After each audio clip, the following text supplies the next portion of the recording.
Sakderenge nglajengaken mirsani video sakjangkepipun, kula aturi kapurih nutul tombol subscribe supados boten ketinggalan video salajengipun.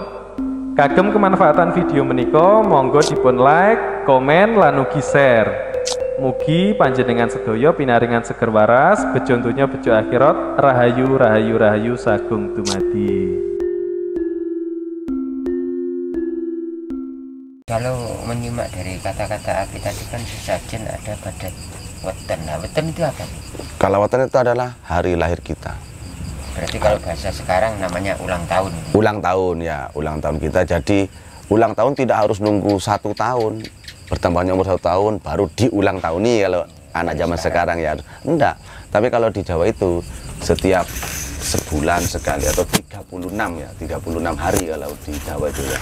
Umurnya 1 bulan itu ada 36 hari. Jadi setiap bulan misalnya wetonnya dia Selasa Kliwon. Nah, jadi tiap malam Selasa Kliwon buatlah sajen, istilahnya merupakan bentuk syukur kita pada diri kita sendiri bahwa sampai detik ini, sampai hari ini, sampai tahun ini masih bisa bernafas, kasarnya seperti itu, dan masih sehat, seperti itu. Merupakan bentuk wujud syukur kita. Ya tiap potongan itu 1 bulan sekali cuma itu. 35 hari itu tadi, 36 hari. Iya, dalam 36 hari itu pasti ada weton kita. Dalam 36 hari, kalau hitungan Jawa 36, seperti itu.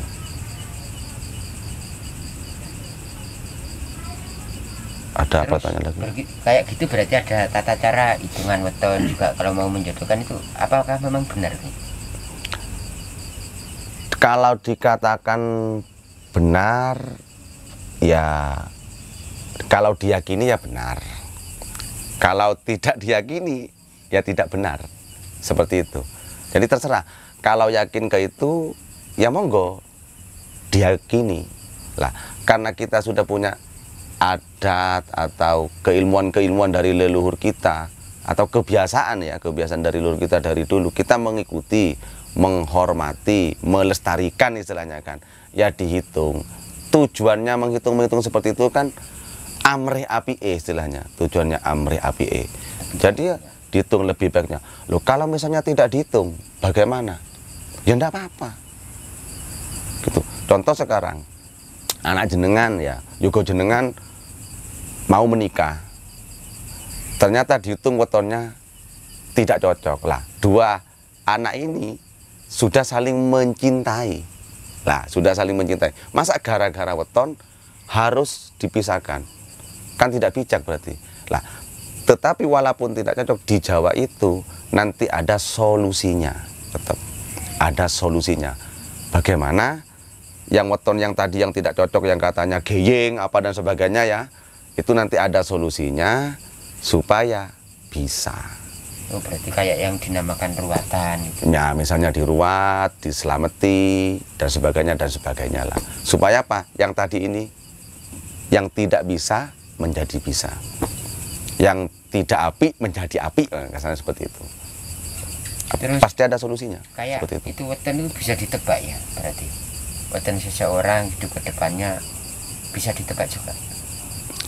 Kalau di Jawa. Kalau menurut kitab-kitab yang dibuat para pujangga-pujangga dulu, itu kan hanya kalau sekarang itu hampir sama dengan tafsir mimpi. Tapi kan tidak 100% benar. Hanya penafsiran, hanya ramalan kan. Kalau ramalan, penafsiran itu kan tidak 100% benar lah. Itu kan hanya ramalan atau mengira-ngirai roiro istilahnya. Karena menggunakan ilmu titen, lek wong lahir wetone iki berarti sifatnya ini bakalan ini, itu kan hanya pengira-ngira. Lah, semua itu tergantung dari si orang itu sendiri. Kan sudah jelas kalau di kitab ya, kitab di agama apapun, Tuhan tidak akan merubah nasib suatu kaum atau manusia kecuali manusia itu sendiri yang merubahnya. Berarti kan perubahan nasib itu tergantung dari si manusianya, bukan tergantung dari wetonnya. Kecuali di kitabnya berisi Tuhan tidak merubah nasib seseorang kecuali wetonnya ini, kan tidak ada. Jadi manusia itu sendiri yang merubah si nasibnya. Nah, ngomong-ngomong ini, aku menjalani kayak kejawen ini ceritanya sampai berapa tahun perjalanannya? Saya menjalani itu dari SMP mungkin ya. Bukan menjalani, belajar itu dari SMP. Perjalanan ini ya, belajar wis kemana-mana lah istilahnya, merenung, berpikir sakjane kejawen iki opo, sakjane kok ada seperti ini, apakah melanggar dengan agama yang saya anut dari sejak kecil. Ya sebenarnya tidak ada yang melanggar,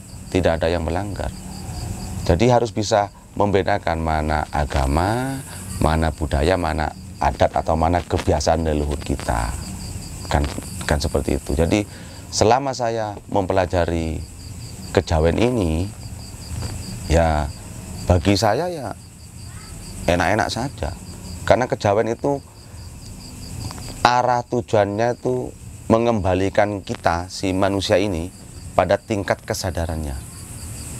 Jadi bukan rebutan harus jadi orang baik atau harus jadi orang tidak baik, nantinya akan berada di ini, kalau seperti ini kan tidak ada seperti itu. Tingkat kesadaran kita yang ditinggikan lah. Manusia kalau tingkat sadarnya tinggi, tanpa diatur dia sudah teratur kok. Tanpa ditakut-takuti dia sudah paham kok, mana yang harus dikerjakan, mana yang harus tidak dikerjakan. Nyolong lagi tak uang, lagi tak colong mbak aku, berarti orang ini kan rugi, sakit hati dan sebagainya. Sekarang dibalik, seandainya barang saya dicuri orang, sakit hati atau enggak, sedih atau enggak, itu kalau Jawa istilahnya. Jadi sadar, sehingga apa, tanpa adanya undang-undang peraturan, saya pun nggak akan nyolong, nggak akan nyuri istilahnya. Karena saya sadar, lek nyolong itu saya tuh merugikan orang, membunuh misalnya. Bisa saya bunuh, tapi dibalik, seandainya saya yang dibunuh atau keluarga saya yang dibunuh, kan tidak enak di saya. Itu kalau Jawa. Tanpa diatur pun sudah sadar istilahnya. Oh, berarti Jawa yang sadar gitu. Saat kita masuk ke ranah-ranah budaya itu tadi, secara nggak langsung kita akan tahu sadar diri, sadar posisi di saat kita ikut menjalani seperti itu. Iya, sadarnya apa? Sadar bahwa saya dilahirkan di Jawa, bahwa saya turunan orang Jawa. Ini berbicara Jawa. Tapi kalau Jawa istilahnya ya, kalau Jawa itu adalah orang yang sadar, yang mempunyai tingkat kesadaran tinggi akan dirinya, dan itu tidak melihat dia itu orang mana, lahir di mana. Misalnya ada orang Amerika ya, tapi orang ini baik, tingkah lakunya setiap hari baik, dia sadar akan dirinya bahwa dia itu sebagai manusia, bukan binatang. Dia sama orang baik, sama lingkungan, sama alam semesta ini baik dia, tingkah lakunya baik. Berarti orang itu adalah Jawa. Kalau Jawa, itu kan nama pulaunya. Jawa mana? Jawa Timur, Jawa Barat, Jawa Tengah, pulau. Nama pulau Jawa itu. Tapi kalau Jawa itu kan sebuah sebutan bagi orang yang sudah mempunyai tingkat kesadaran tinggi, entah itu orang manapun, mau orang Papua kek, mau orang Kalimantan, ya Jawa berarti. Oh, berarti dua kata yang hampir mirip, beda. Tapi beda arti. Kalau Jawa itu adalah nama pulau yang masih dibagi-bagi kan, ada Jawa Timur, ada Jawa Tengah, ada Jawa Barat. Tapi kalau Jawa itu merupakan sebutan bagi orang yang sudah mempunyai tingkat kesadaran tinggi. Ya, mohon maaf nih, mumpung kita ketemu di sini. Nah, seandainya kalau ada teman atau saudara yang mau berguru pada Aki, gimana cara ngomong? Lah ini, kalau istilah berguru ini bagi saya berat. Kalau saya lebih menggunakan belajar bareng, istilahnya ngaji bareng, pena yang ngono. Lek ono guru, ono murid, wah iki istilahnya terlalu membeda-bedakan. Jadi lebih baik belajar bersama, sinau bareng penake cara Jawane, sehingga tukar pikiran, tukar pendapat, tukar pengalaman. Ya, saya tuh tidak senang debat, karena kalau debat nantinya itu menang-menangan. Pokoknya sing wekku ya terbaik, sing wekku terbaik, sing wekku juara satu lah.